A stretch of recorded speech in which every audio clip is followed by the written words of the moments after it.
Hello, my friend, and welcome to the 246th episode of the Sales Podcast. I'm Wes Schaefer, the Sales Whisperer, your host.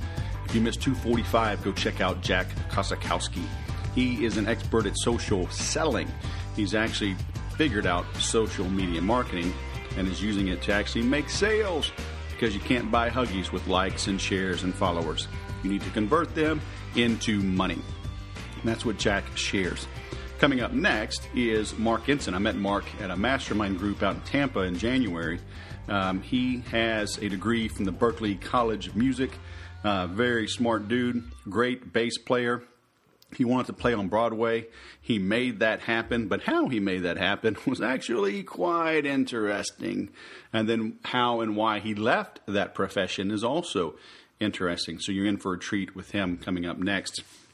But today we've got Meny Hoffman. I've known Meny for many years through the Infusionsoft community. He's built up a thriving business in Brooklyn, so you're going to hear all about him in just a moment. But allow me to mention a couple of things, one of which is a great way for you to get help over 90 days from my team and me. If you head over to bestcrmhelp.com, it's surprisingly affordable. It ain't cheap, but it's certainly affordable. 90 days of help from us. Head on over there now. We can only take on a few at a time because it is a lot of intense one-on-one help. But bestcrmhelp.com, you can see what we're doing there. And I've also extended the promotion on the Make Every Sale. It's not quite as good, but it's still half off. But if you head over to makeeverysale.com, enter promo code SPRING, so you can spring into action. We've extended that now for another week or so, but that is makeeverysale.com. It's lifetime access to the content, lifetime access to the private group, lifetime access to the calls. I don't know how else to support you and so many people around the world so affordably. Okay, I'm adding to the workbook. Just this week, I uploaded some supplemental PDFs and spreadsheets to help you figure out your prospecting activity. There are boilerplates for a statement of work. There's boilerplates for professional services agreements. Just getting those two documents created, you would spend more than what you'd spend on this course. Okay, but I've got scripts in there for cold calling. I've got scripts in there for setting agendas for sales meetings. I've got 8 pages of questions that you can ask of prospects. Because I always say, whoever's asking the questions is in control of the conversation. Okay, our job as salespeople is to provide the structure of the meeting, and the prospect provides the content. Having a good list of questions helps you do just that. Okay, so head on over there now, makeeverysale.com/spring, and save you some money as you learn how to make some money. Now let's bring on Meny Hoffman. Meny Hoffman, all the way from Brooklyn, New York, founder of PTEX Group, ptexgroup.com. Welcome to the Sales Podcast. How the heck are you? Good. Glad to be here. So I got 2 East Coast Yankee back-to-back interviews. I mean, I don't know. I may just pass out, okay? I mean, I'm a Southern boy and get these New England, Northeast. I don't know. So just be on your best behavior, okay? Don't bring none of that Brooklyn attitude up in here. No problem. There's the new Brooklyn in town. So we've met a few times, known each other a while through the Infusionsoft community, but you've got a nice business of sales and marketing, and you're talking about lifecycle marketing. And but can you tell our listeners, how you got started? I mean, like they say, if you can make it in New York, right, you can make it anywhere. Or is that Vegas? I don't know. One or the other. But hey, you got to be tough in New York, and to build a business that has grown like you have. Can you give our listeners a little thumbnail sketch of how you got started, and we'll dive down the rabbit hole? Sure. So, as you mentioned in the intro, CEO of PTEX Group, we're a marketing and business service agency. We have multiple divisions, such as branding and marketing, where we focus on strategic positioning and branding.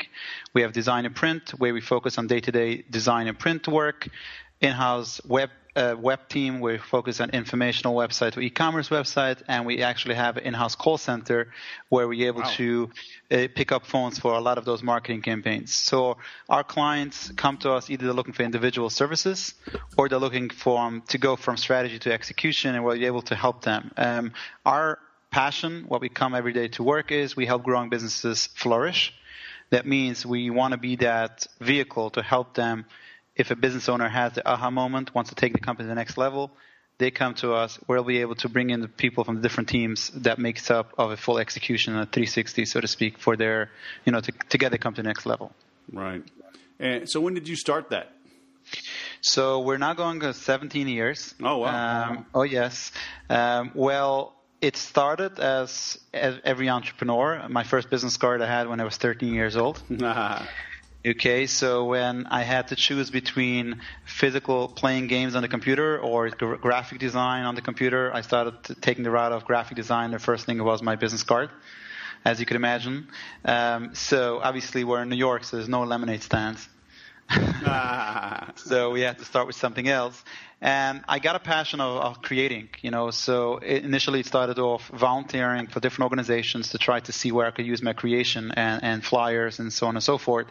But as we started seeing where this is taking us, we started, seeing where we could utilize our talent to help businesses grow. And as we were developing the business model, we saw a certain need in how to position ourselves in the marketplace where we could do something more than just a service. That's how we evolved from service to service to be this all-in-one type of solution for growing businesses. Now, when you say we, who is we? It's my partner and myself as we started, and now we're a team of over 30 people in-house. How did you find your partner? We are native Brooklynites. Friends of the block, and at one point we decided, when it actually started off from a website. So he was about to build a website for printing services, and he asked me if I want to come on board with him, and that's where it all started. That's good.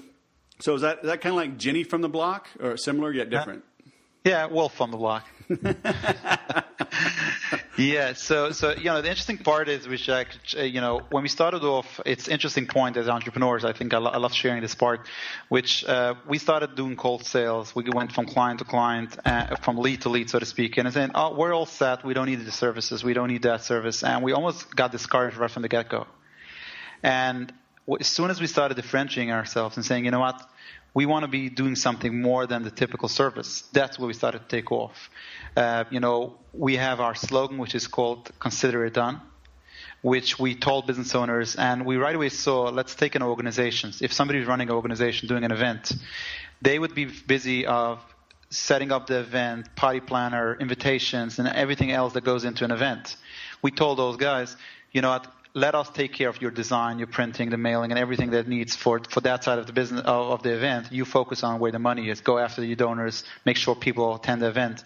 As soon as we started, having that mentality, like, consider it done. Give it to us. We'll take care of it. You don't have to check on us every 5 minutes to see if we're doing our job. Right. That's where we started showing value to our clients, and it became less about price, more about the relationship, more about giving a service and value that's you cannot compare to other people in the market.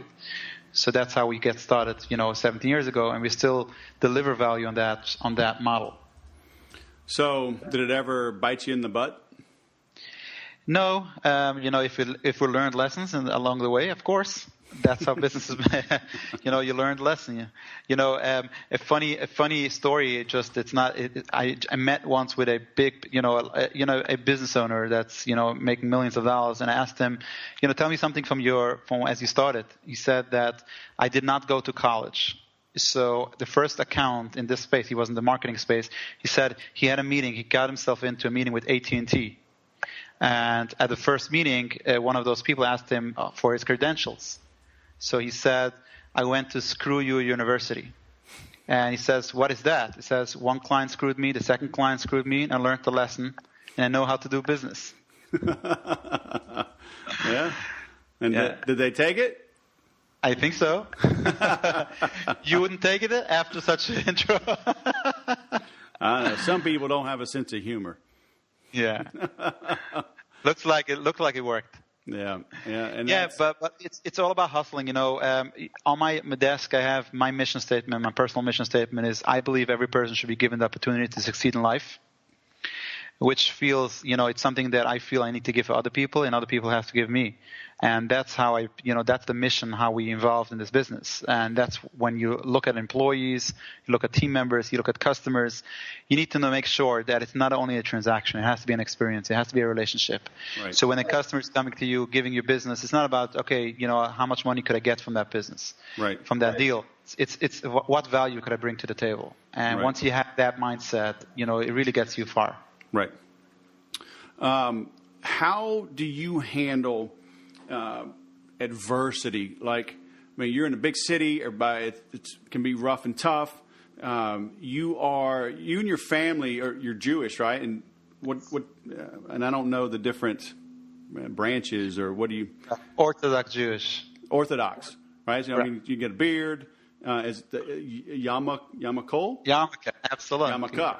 So you're obvious, right? You wear your faith, right? And so I'm sure people have slammed the door in your face or said not very nice things. How have you handled that? Because I see a lot of people, for whatever reason, right? They'll get somebody's rude, somebody's mean, whatever, and they'll use that as an excuse to shut down forever. Oh, somebody was mean to me, and it's like, oh my gosh. I see people, Orthodox Jews especially, you're obvious who you are. And so it's easy to pick on you, right? Because y'all do wear your faith and put it out there. So how do you stand tall when people don't treat you right? Sure. I'm glad you asked. First of all, personally, I did not have a lot of those experiences, but I'll speak about on behalf of those people that did have, or people that use this as an excuse. Okay. Now, why is that? Is it just because New York's just cool and everybody is? I personally feel that we live in a world which is much more acceptance, and people stand for certain things, and they see above and beyond your religion or your faith or your color of the skin, and it's all about value. It's all about building relationships. So we could be different. We could like different foods. Yeah, so people could understand if you like different food, yet we can still do business. We have a good relationship in business. So I personally feel that people with common sense, people in business, do feel that those things are not something to stand in the way of a relationship. However, there are people, ignorant people, that everything will stand in the way. If you come in shorts and they are suit and tie guys, they'll also get in the way. This is not how we conduct business, so to speak. For that, I want to answer to that, which is that those things, I have the mentality that if I believe I could bring value to the table and that person doesn't see it, I said, tough luck for you. Your missed opportunity because we could have been doing business together. We would bring good value to you. You would bring value to us. And if you don't see it that way, it's tough luck for you, not for me. Right. And I think most people feel so shy going into a relationship, and every small thing, I always say to my people, and when we do a lot of cold calling and knocking on doors, that not every stumbling block is a reason to quit. It's exactly the opposite. Every stumbling block is a reason to go find a way around it. So if somebody will tell me just because of my faith something, I said, tell me about it. Let's have a conversation about it. What's bothering you? And sometimes that turns into a very, very positive, situation. Right. In the past, we have, heard from other people, and to be honest with you, I've heard the opposite. When people were Orthodox Jewish and they try to hide it, and then a person would say, "Look, just because you're dealing with me, you need to hide it," and they see it a negative effect. If right. Why be two people? If you're a person, I know that we're going to have a honest relationship if you could be yourself. Yep. And any time that you're not yourself, it will hurt the relationship regardless. Right. Very cool. So you mentioned now cold calling a couple of times. Are y'all still cold calling? So as a leader, I feel and I strongly believe that I should do every single thing that our people do at one point in my life I've done. So when I speak to a salesperson that's cold calling or knocking on doors, I could attest, and I know how hard it is because I've done it once in my life. Right. So We don't do it that much. Thank God we have a great inbound machine, so to speak, from referrals and our branding, which works for us. Obviously, if we could do a good job for our clients, we sure have to do it for ourselves. So we have events that we do. We have newsletters that we send out. So we are seen as the expert in a lot of different categories. So that gets us a lot of inbound sales. But we do have certain targeted people that we go after and we try to get, and being on different podcasts, being on different events that we go, that's our platform, how we could be in front of a lot of new people. Right. Now, how long did it take to really create that? Because, you're in a competitive industry, right? Marketing. Mm-hmm. And to be able to stand out and to do that in Brooklyn, there's got to be a ton of competition, right? Absolutely. And from the get-go, we learned the 3 letters, which is USP, unique selling point. Mm-hmm. Okay. In the past, just just to share a quick story, I meet with clients on a regular basis, and I always say, when something hurts you, you go to a doctor. Something hurts your business, you right away call a marketing firm. You think you're going to throw some money on the problem, and it's going to go away. So when I sit with a lot of business owners, the first thing I ask them, "What's your USP?" And they say, "If we ship UPS, we sometimes ship UPS, sometimes FedEx." I say, no, USP stands for unique selling point, and I do it deliberately. I want to see how they see this question. But for us, right away from the get-go, we had our unique selling point, which is differentiating ourselves. We always say, what the services we have created, we don't have competition. We might compete on a project, but we, as a company as a whole, we don't have competition. And that's where most of the agencies and most of the people in our space focus on a very narrow niches. So let's say only branding, only marketing, only web development. And we see when you are a growing company, you don't want to be busy running from this agency to that agency, this agency, now learning your business keep on teaching your business to other people. We have this relationship with a customer where we could come in a certain stage in this company, and then between the different services we have under one roof, we're able to give them that, a la carte from strategy to execution, which we feel there's a huge void, because a lot of times you'll go to a branding agency, they'll create a nice logo, a nice brand, but then you need to develop it online, and you go to a web team, and it's not consistent with what the branding guys actually set out to do. By us, although we have separate teams, every team is a separate team with a team leader, but we could bring them all together in a certain time when we need to educate everybody what the purpose of this project is, what the challenges were, and what the objectives of the projects are. Right. How do you know when you're going after a new company? How do you know, try to just get your foot in the door, right? Get one piece of business and then work and expand versus going for the whole deal?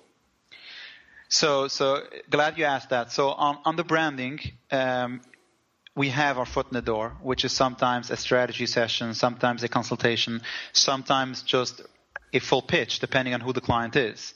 On lifecycle marketing, which you mentioned in the intro, which is a new division that we're doing based on the experiences that we had with larger companies spending a lot of money in developing the lifecycle marketing for them, we're now bringing that to more of the medium-sized companies.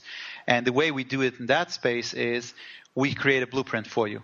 So we sit with you for 2 hours. Let's do a blueprint. Let's take the 4 pillars of lifecycle marketing, speak to you for a few hours, and give you a blueprint for your company, which is a standalone product, so to speak, where you could see the value, you could see our plan of action for your company.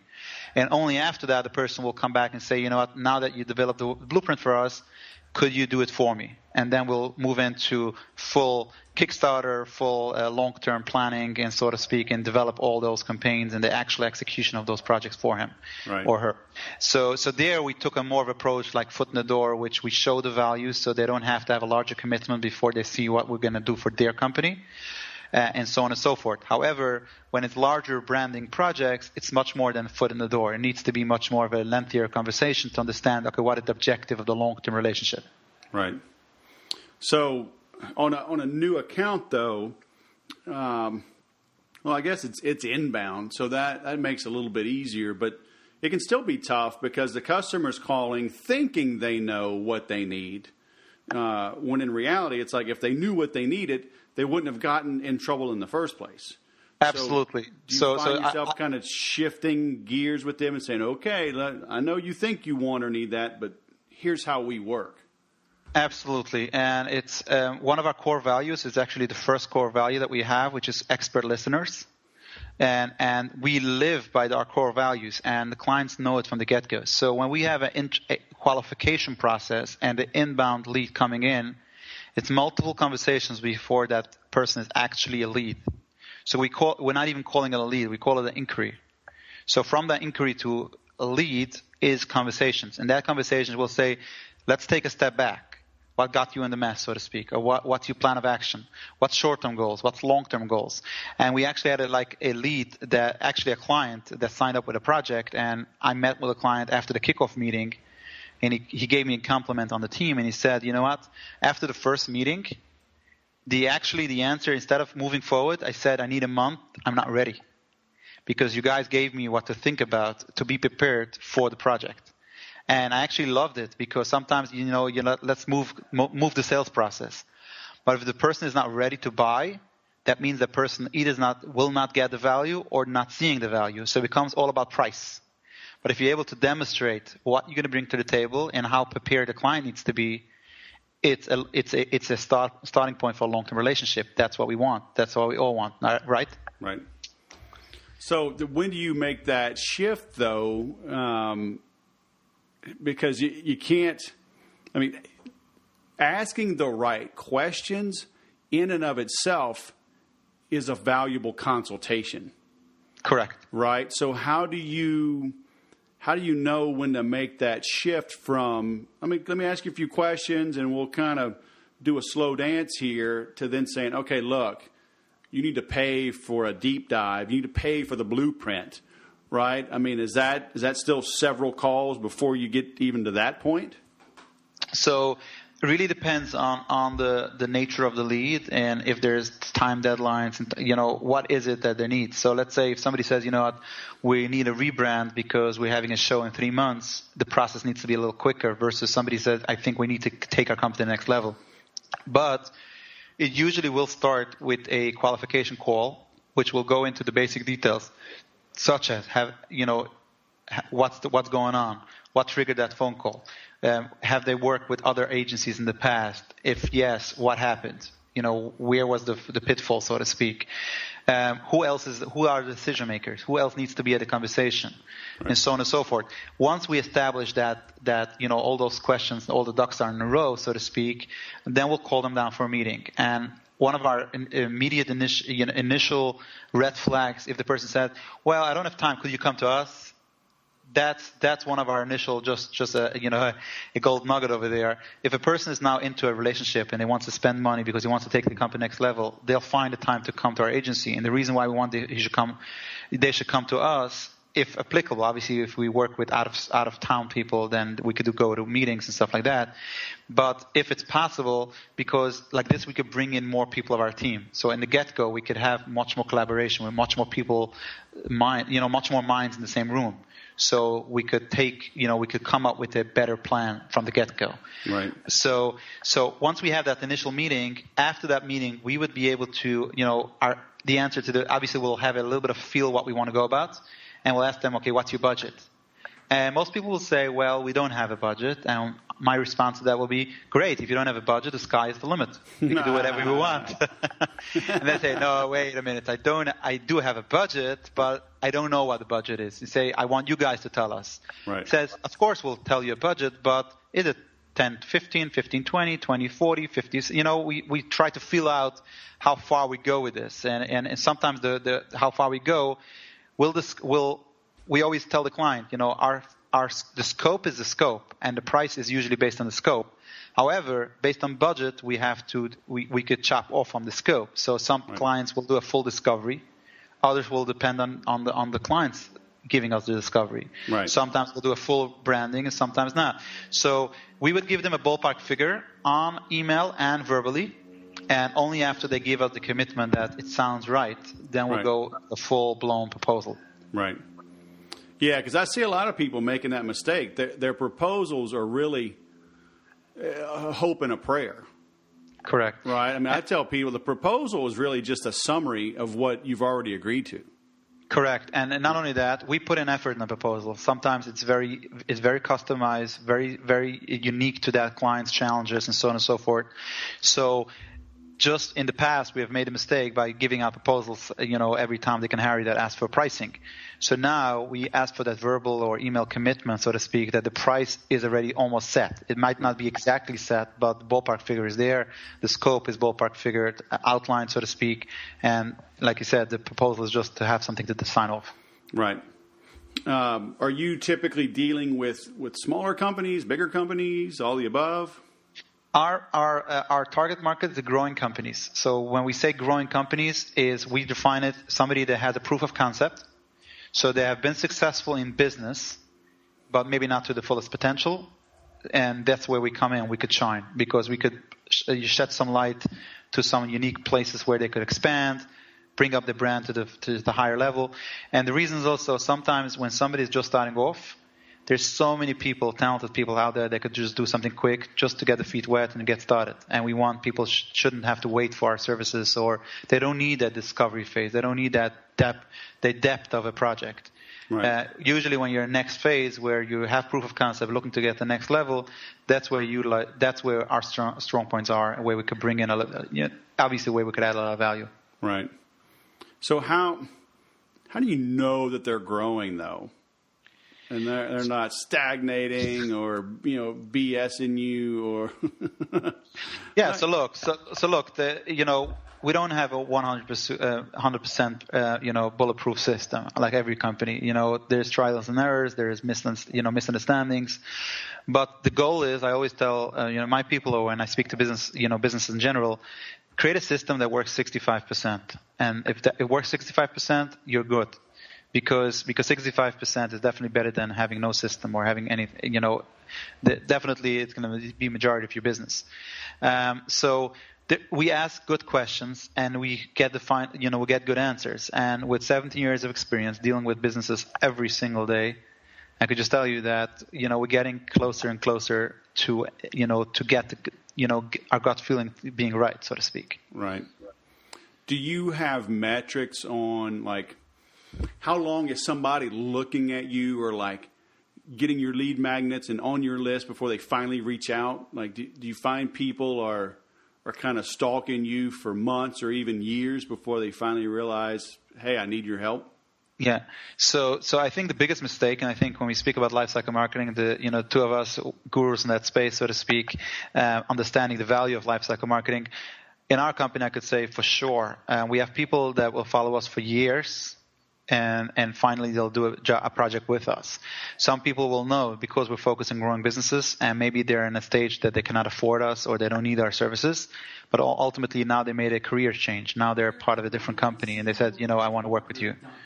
So what I'm saying is that you have to be able to have a funnel that could allow that. So you cannot dry up. You have to be able to constantly have people in different pieces of the funnel. Right. So you could always fall back by different opportunities that come your way, so to fill your pipeline. Right. So how do you figure out your marketing schedule? Are y'all big bloggers? Do you do guest posts? Because keeping it fresh, right? To nurture these people through that life cycle. That can be a big task, and I know Correct. People hate writing. People contact me all the time. They hate writing, they hate creating lead magnets, hate blogging, but they know they need it. So we have two parts to our marketing. We have the overall branding strategy, where as a brand, what we put out there on a regular basis, and then we also have service, division or services oriented marketing. So when we go out, when we speak about lifecycle marketing, I'll go out, teach people about the concepts of lifecycle marketing, lead them to a course that we give a free course explaining a 4-day course on lifecycle marketing, where I'll be happy to give it to your listeners, meaning where they could just learn more about lifecycle marketing, and from there they could opt into a consultation or actually a blueprint. We have a call center, the call center services, where we go out and teach people how much money they're losing by not going from a voicemail to a live person picking up phones, and so on, and like this in different services. Then we have we have events that we put on. It's called Let's Talk Business Summit, where we have once a year, it's close to 1,000 people there attend a full day of conference, where we put out there a full day of education, which that brings in every year a couple of thousand people to our mailing list between the different events, either following the event or actually attending the event. So from those people, there's usually a lot of business that comes our way on the different services we offer. So I'm a strong believer for we do it for ourselves and to our clients. Right. You cannot rely on one. You can't put all your eggs in one basket. We are always look at multi-medium approach. That means you have to have multi-mediums that collectively bring you a good, healthy funnel. Right. So there are mediums that are going to be much more, edgy and quick and want to respond immediately. You mentioned before, my newsletter goes out to close to 20,000 business owners on a bi-weekly basis. Every time I send it out, we get 30, 40 inquiries from that. Some of them are just questions about the newsletter itself. Some of them just right away, do you guys do websites, do this and that? Because we try to keep it very vague and business-oriented to show them that we're just caring about helping them. But ultimately, when those people have challenges in the company, chances are they'll reach out to us to ask us, maybe we have a solution to their problem. Very nice. There's a whole lot to it, isn't there? Oh, yeah. It's a never-ending game. And it needs a lot of focus and a lot of patience. Every overnight success is years in the making. It needs a lot of patience, a lot of oversight. It needs to be able to have different people. We're very strong about delegating, about having different people looking, in charge of different things. Right. And that's the only way that you can stretch yourself to different services and being able to oversee such a company with so many different divisions and services. Are you seeing email still having a positive ROI? It definitely has. I think done right, which means email as a whole is called now the new spam, which people look at it as spam. But if it's done right, and when I'm talking about done right is where the person is and communicate how the person expects you should communicate with them. When we talk about lifecycle marketing I'll give you a typical example. We have a welcome campaign to our clients. So we have different welcome campaign if somebody is there for the first time, meaning he's giving us the first time business, than if somebody is giving us another project. So most of the time you go to a website, you order something from a website, you'll get a order receipt and then maybe a thank you for ordering from us. But with technology and human interaction, you could now have opportunity to thank you for buying from us again or buying from us. Just that word again changes the whole narrative of the email. Mm-hmm. So when we send out an email and says, welcome, I know you have a lot of choices and you put faith in our company. I want to give you my email address. If anytime you need anything, I'm here as a CEO to support no matter if we had a relationship before or you dealt with any of our people, that's a welcome email. And if somebody is buying from us again, we appreciate your loyalty. It's a totally different message. So that person is not hitting spam because it's very catered to exactly where the person is expecting to be seen. So I feel that it's like everything in life. People could say, I spent so much on marketing, but it's not giving me the results. And I know why. I had a customer that does a lot of print ads, and he says, I quit print ads because it's not working. I told him, you know why it's not working? Because when your marketing guy called you asking if you want to put an ad in next month's publication, you said no. Then you opened up the newspaper and you saw your competitor advertising. You say, you know what? Let's also put in an ad. And then, it came the last minute. You figure out what to put. You said, let's take our last year's ad, just change some wording and throw it in. Of course it's not working. You didn't budget for it. You didn't plan for it. You didn't strategize for it. And then you only end up spending the money for putting in the ad. Of course it's not working. But it's all about strategy. If you have the right strategy in place, you know where you need to be. So email is part of it. It reminds me I was once at a sales training, and a guy came up to the sales trainer and asked him, as a sales training, what would you tell me? Should I send out a email on Monday following up on a sale or not? No. The person said, I don't know if it's a good idea or not, but you're definitely not a good salesperson. It says, why? It says, because depending where you are in the relationship. If the person told you on Thursday, follow up on Monday morning, of course you're doing that. If you're sending out a cold sales email, of course not. So depending where you are in the relationship, I think email marketing or print or everything has its space, depending on where it's part of the strategy. And I think that's the mistake a lot of entrepreneurs are doing. We get, I would say, 5 calls a week for sure. You guys do social media. You guys do, why social media? I always love that. Wait a minute, everybody's telling me I have to be in social media. So you cannot jump to the next shiny object just because somebody else told you that that's the next shiny object. Right. Where is it working part of your strategy? Where is it working? Where are you people hanging out? Where are your target market hanging out? And if they're hanging out on multiple platforms, you have to be on multiple platforms. Multiple mediums, you have to be on multiple mediums. So we tend to look at the shiny object and basically forget about our last thing that maybe even worked for us. Right. Yeah, I just sold everything and put a mortgage on my house so I could buy Snapchat stock. So I'm all in. Cool. I love that. I'm going after senior citizens, though, so I'm wondering if that might be an issue. I don't know. They might. Yeah. Just But I was told Snapchat was like really cool and I should be there. So, I mean, I'm bleeding edge, man.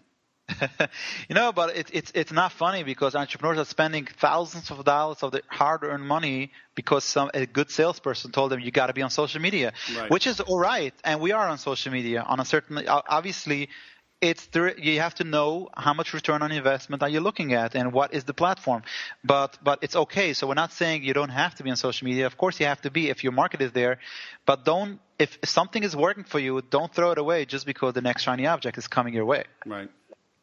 How do you know when to, specialize versus expand? Like, for 6 years, I only did Infusionsoft, right? Mm-hmm. And really after they kind of struggled and I got a little bit scared, did I start branching out, into Entreport, HubSpot? Are you still doing just Infusionsoft or will you help somebody in other platforms, or will you turn that business away if they're on a different platform? Okay, great question. So first of all, in general, I'll answer you because people ask me all the time because we have multiple services and we diversified and we expanded pretty quickly. My chain of thought is the following. If it's a service that your existing clients will relatively need, and that could also be another level of the relationship, so to speak, and it's within the same scope of business, then we took the leap and we started expanding. So that means that if we feel for the success of the client's relationship, so when we started doing web development, we only started it because we started seeing our clients are needing it. And it has to sync up with our branding. It has to sync up with our marketing, and we needed to offer that service. But what I always tell for entrepreneurs is that if you have people to take it away from you, meaning to say, if you have people that you establish this service, now you have a team in place that they could actually execute, and you as the entrepreneur, you as the CEO, could start focusing on the next big thing. If the same person that just needs to execute now on the first service is starting to split up their own, their 24 hours in a day, so to speak, to now something else, chances are you're going to be basically it's going to be on the expense of the first service, meaning you're not maximizing the first service before you go into the next service. Right. So by us, we always had, once I had people in charge and people in a space, you say, I could take myself out of it. I could start seeing what's the next big thing to bring as the umbrella organization to be able to have all these services under one roof.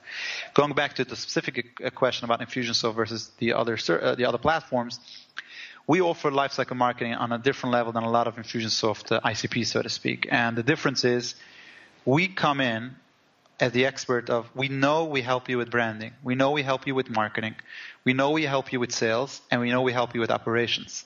And in the past, we have helped you on singular, those 4 stages, four pieces on its own. And just because you're not bringing it together, you're losing a lot. So the branding doesn't have the effect it needs to have. The marketing doesn't have the full effect that it needs to have. Your salespeople are not as productive as they need to be. And operations has a bunch of holes because those things are not coming together.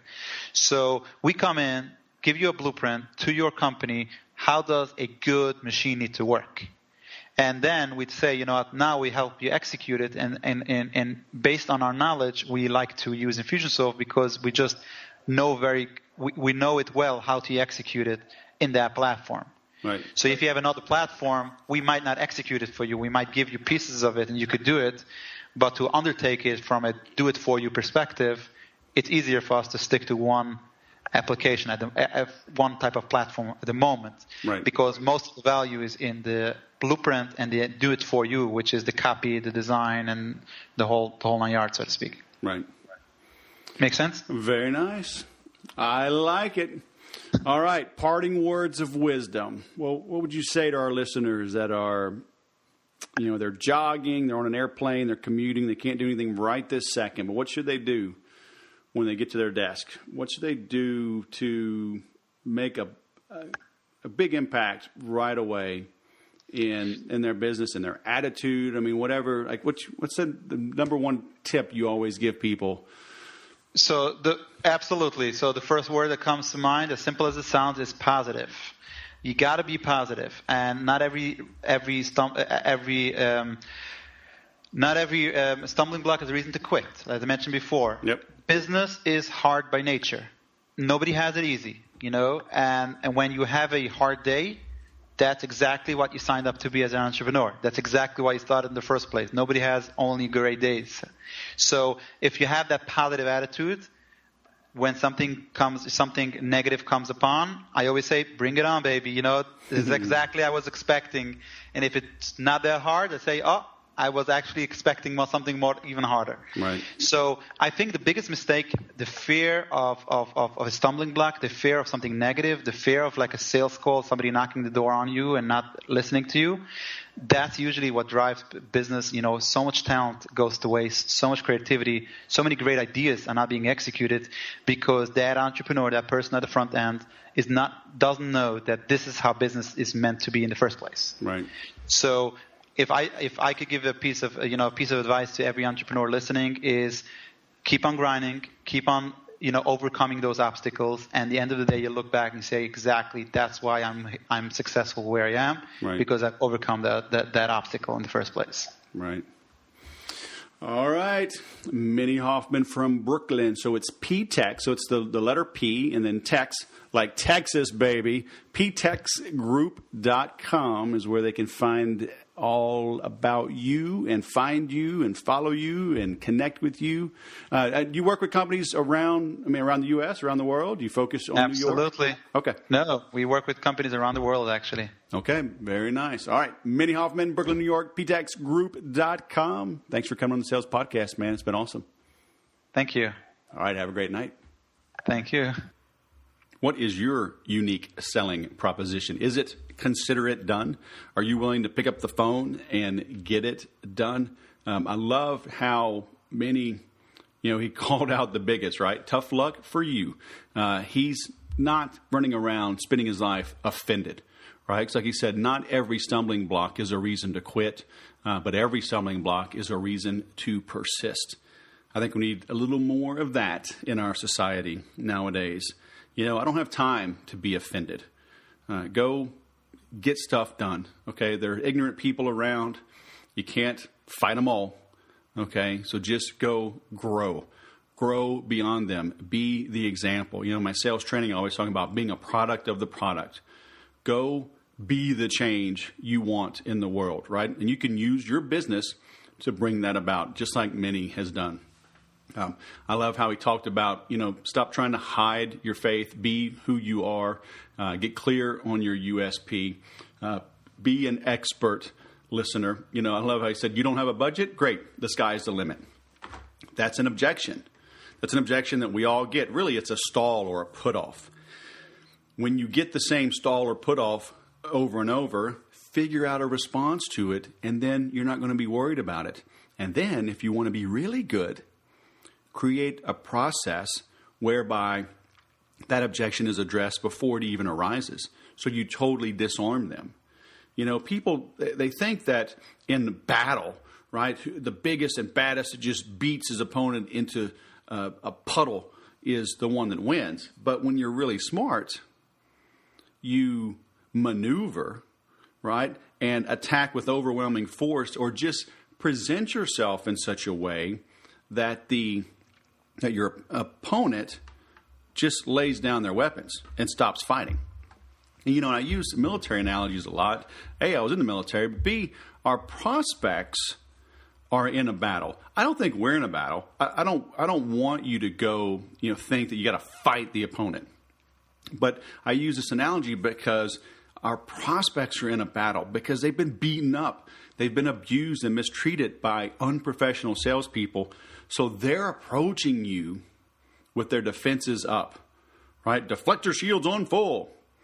And so you need to understand their mentality and then approach it in such a way that you can disarm them and bring down their defenses effortlessly. Say that 27 times with chewing gum and peanut butter in your mouth. So when you're getting these objections, understand how to address them, but B, understand as well, are you using weak words? Are you inviting those objections? And people are like, what the heck are you talking about? And if I were to say, hey, my sales training is normally $2,000, what did I really just say? Right, I told you with the use of the word normally and its tonality and inflection, right? It's normally $2,000. I just invited you to ask for a discount. Salespeople across the globe will then run to their bosses and say, this course is too much. It's not worth it. We need to lower our prices. And the reality is you're inviting that objection because you don't believe it's worth that price for whatever reason. You need to become a product of your own product. You need to sell yourself first before you can sell anybody else. That's my secret to success. With Infusionsoft, now with HubSpot, I use the product. I use it. I believe in it. I know where it's good. I know where it's weak. I can explain both, and then people make their own decisions. But I'm good at sizing things up and helping people understand how the strengths outweigh the weaknesses so they can invest with confidence. You have to do the same thing, okay? So again, go back and listen to this. A lot of good points from Meny. If you need help, if you want to save money getting the help that you need, check out makeeverysale.com. Enter promo code SPRING. Save 50% off at least through April 7th. And then also, if you want one-on-one help, check out bestcrmhelp.com. 90 days of help from myself and my team to help you get the growth and the sales and the marketing firing on all cylinders that you need. Okay? Thanks for listening. As always, please go leave a 5-star review and remember to sell different.